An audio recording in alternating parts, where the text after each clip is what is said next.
ETF versus stocks. Which one makes you more money?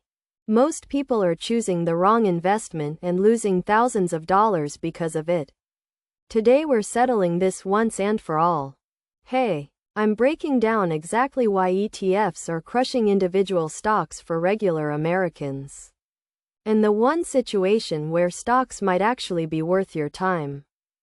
Let's start with the brutal truth.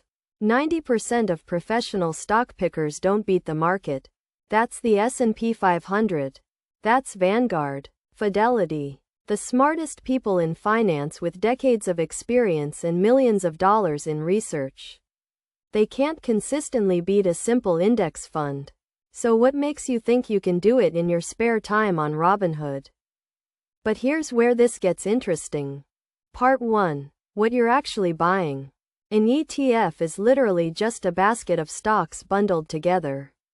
When you buy the SPY ETF or VOO on Fidelity, you're buying a tiny piece of 500 companies at once.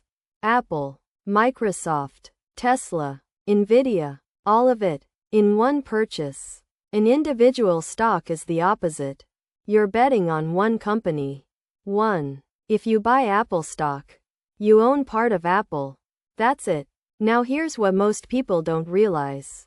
When you own that one stock, you're essentially making a prediction. You're saying this company will outperform the market. You're competing against millions of other investors, algorithms, and institutions with way more information than you have. Part 2. The math that changes everything. Let's use real numbers. In 2023, the S&P 500 returned about 24%. That sounds amazing until you realize that individual stock performance was all over the place.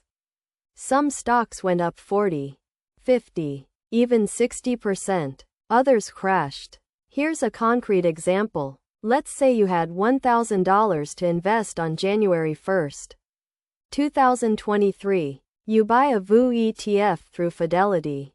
$1,000. No thinking, no research, no stress. By the end of the year, you have $1,240. $240 gain.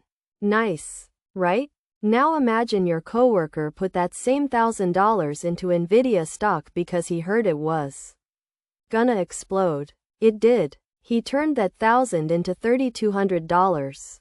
6,000% return on that position. You're thinking, wow, I should have picked stocks. Then reality hits. Your friend also put $1,000 into Twitter back in October 2022. That $1,000 became $350. He lost $650. That's the game. Stocks are lottery tickets with information attached. Sometimes you win big. Most of the time you lose or just match the market anyway. Part 3. The real winner. Here's what kills me about this conversation. Most people don't need to beat the market. They just need to participate in it.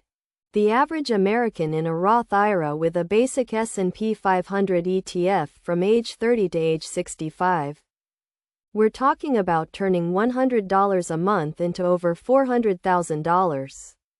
That's not exciting, but it's real. It works. Every single time. Meanwhile, your neighbor who picked individual stocks, he might turn that same investment into $800,000. He might turn it into $80,000.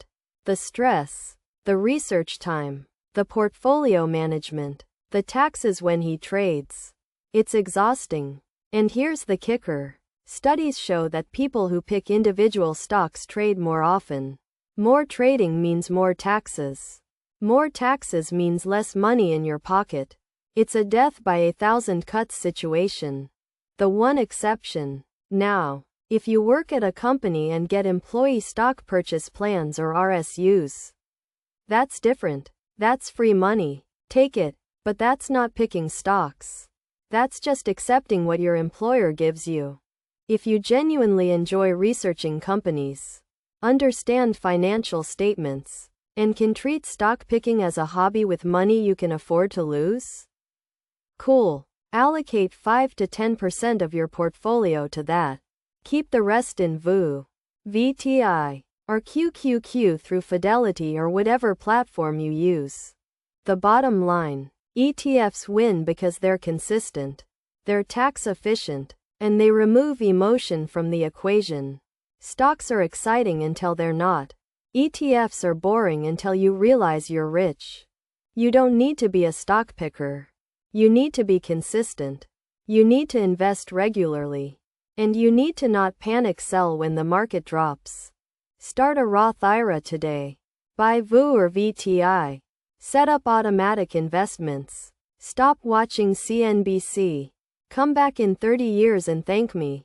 If this helped you, smash that subscribe button. We're dropping videos like this every single week that'll actually change how you think about money.